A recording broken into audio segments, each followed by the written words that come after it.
Bonjour à tous, donc maintenant on va essayer tout simplement de créer quelques exemples pour un prompt efficace et pour commencer on va essayer de tester en fait le contexte et comment donner un contexte exact pour que ChatGPT tout simplement puisse nous répondre d'une manière très très précise. Et c'est pour cela il faut vraiment fournir suffisamment d'informations. Et là vous pouvez être sûr que ChatGPT comprendra votre demande parce que parfois une question peut être comprise de plusieurs manières et surtout si on n'a pas encore lancé des commandes avec ChatGPT, par exemple je peux par exemple lui demander de me donner des recommandations par exemple en tant que docteur dans les formations en ligne.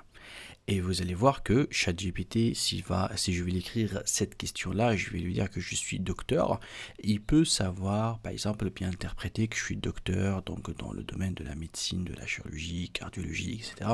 Mais moi, je peux préciser que je suis docteur en informatique à l'université. Donc du coup, lorsque je donne le contexte à ce moment-là, il va mieux comprendre comment va répondre à ma question et comment il va me donner donc une réponse bien évidemment plus précise. Ok, c'est parti. Donc là, je suis sur ChatGPT. Donc là, ici, on va lancer donc notre commande. Ici, imaginez que voilà, moi je suis formateur. Je veux tout simplement créer un email de prospection.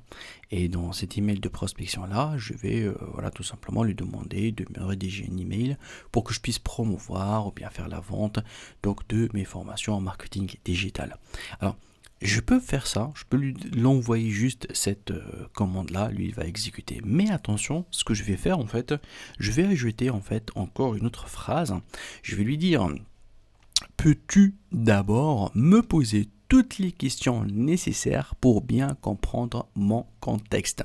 C'est-à-dire que je vais lui dire, écoutez, avant que vous commencez à rédiger cet email-là, dites-moi de quoi vous avez besoin pour que je puisse vous répondre, vous donner toutes ces informations-là afin que vous allez tout simplement mieux et encore améliorer la réponse. Ça, c'est une technique très simple que vous pouvez l'utiliser en fait pratiquement dans toutes les questions là où vous voulez vraiment mettre le contexte en valeur et donner les informations. Alors au lieu que je commence à lui donner ici voilà des informations sur moi, sur mon parcours, parce que lui il va rédiger un email pour convaincre d'autres personnes à acheter mes prestations, bien mes formations, à ce moment-là, il a besoin de connaître un peu plus sur mes produits et sur moi aussi, ma boîte, ma société et tout.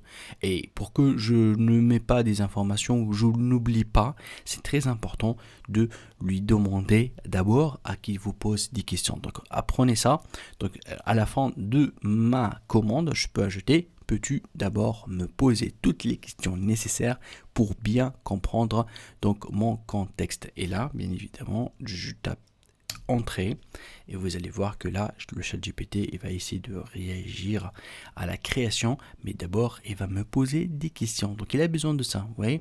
Donc ces questions là bien évidemment moi je vais les préparer, je vais lui envoyer donc ces informations là pour que lui bien évidemment puisse correctement me créer donc mon email.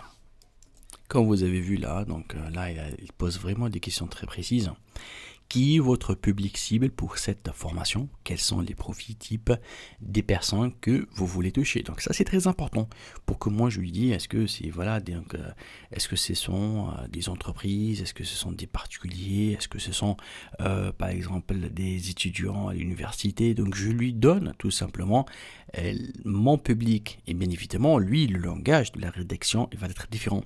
C'est pas comme il va envoyer ça à un B2C, business to customer, ou bien un B2B, business to business, parce que s'il va envoyer ça à une entreprise, même la façon avec laquelle il va rédiger, elle va être différente et les arguments, bien sûr, ils vont être différents. Je peux bien évidemment, alors passer à la deuxième question, quels sont les points forts de vos formations en marketing digital? Qu'est-ce qui les rend uniques par rapport à celles des autres formateurs sur le marché? Voilà, je peux dire par exemple qu'il y a la partie pratique, les QCM, les certifications, etc. Comment votre formation en marketing digital aide-t-elle les professionnels à atteindre leurs objectifs? Quels sont les résultats concrets que les apprenants peuvent donc atteindre avec cette formation?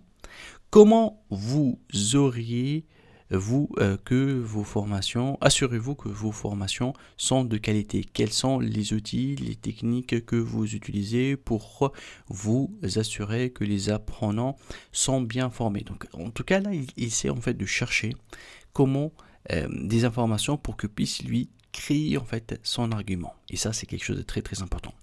Là, comment prévoyez-vous donc de promouvoir vos formations en marketing digital? Quels canaux de communication allez-vous utiliser pour atteindre votre public cible? Pourquoi en fait là? Parce que lorsque moi je lui dis prépare-moi un email, bien évidemment lui, l'email, est-ce que ça va être juste pour faire de newsletter? Est-ce que cet email-là, on va l'envoyer à une base de données en fait qui existe déjà, ou bien à envoyer à des entreprises que je vais juste les chercher sur internet, je vais l'utiliser donc sur LinkedIn pour capter les adresses email. Donc c'est très important pour lui de savoir le canal avec lequel moi je vais m'appuyer pour faire la communication, et lui bien sûr cet email-là va être adapté à cette façon-là. Quels sont les tarifs de vos formations? Donc là, il cherche s'il y a les prix ou pas. Je peux dire, dans ce point-là, je peux lui dire, écoutez, par rapport à ce point-là, je ne veux pas que tu précises le prix. Ok.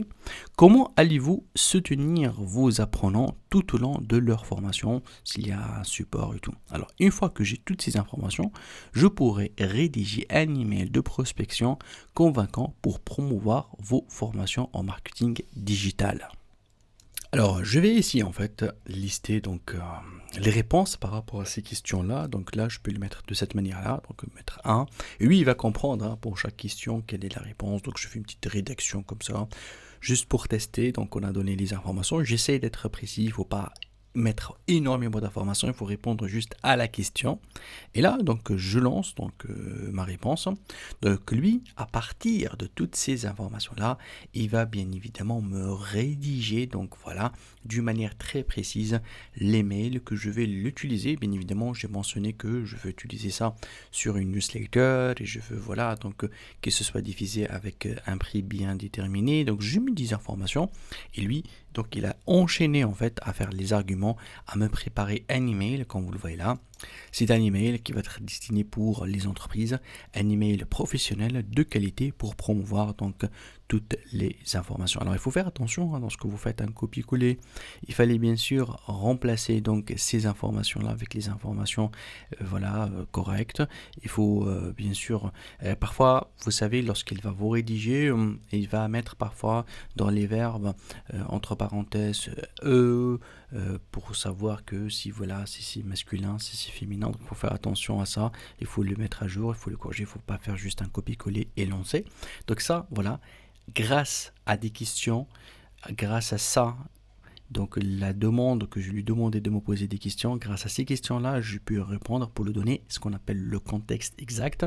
Grâce à ce contexte-là, il a pu avoir plusieurs informations parce que c'est très difficile que je mette toutes ces informations-là dans une seule commande. Parfois, je peux oublier. Parfois, je peux donner des informations qui vont être des parasites. Ça veut dire qu'il ne va pas vraiment l'intéresser ou bien il va avoir une difficulté à capter ces informations-là. Par contre, lorsque je réponds, vous allez voir que là, il a pu faire donc un email de qualité qui va être pour la prospection, bien sûr pour moi, pour promouvoir par exemple une formation autre. Voilà, donc là, on a vu un exemple avec donc l'ingrédient qui est le contexte et on a vu comment donc on peut créer tout simplement un email de prospection en se basant sur des questions qui ont été envoyées par le robot pour qu'on puisse je puisse lui donner le contexte exact et voilà le résultat, je peux avoir un résultat de qualité avec une commande efficace. Merci.